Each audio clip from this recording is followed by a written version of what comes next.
বিশ্ববাজারে জ্বালানি তেলের দাম এক বছরে অর্ধেকে নেমে এসেছে। তাই ডিজেল এবং অকটেন লিটার প্রতি 15 টাকার বেশি লাভ করছে বিপিসি, যাতে বিপিসির লাভ মাসে 400 কোটি টাকার বেশি। অথচ বিপিসিকে তেল কেনার জন্য দেওয়া ঋণের টাকা সমন্বয়ের কোনো কথা বলছে না সরকার। আমরা তো দেনায় পড়ে আছি, দেনাটা তো আমাদের শোধ করতে লাগবে। সরকার যদি সেই দেনা শোধ করার জন্য টাকাটা ফেরত চান তাহলে খুবই ভালো, কিন্তু পুরো দেনা তো শোধ করা যাবে না, আমাদের কিছু কিছু টাকা তো আমাদের চলার জন্য লাগবে। জ্বালানি বিশেষজ্ঞরা বলছেন, সরকার যে যুক্তি দেখিয়ে তেলের উচ্চমূল্য ধরে রেখেছে তা মানা যায় না, আর বিপিসির টাকা নেওয়ার বিষয়টিও নৈতিকতা বিরোধী।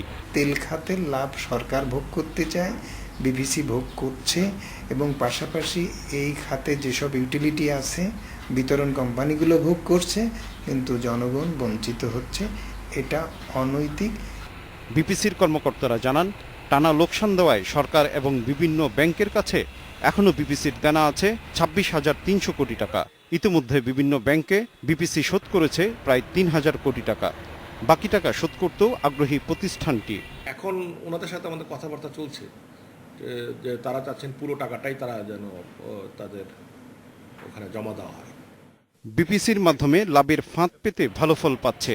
এ কারণে আন্তর্জাতিক বাজারে তেলের দাম পড়তে থাকলেও আপাতত দেশে কমার সম্ভাবনা কম।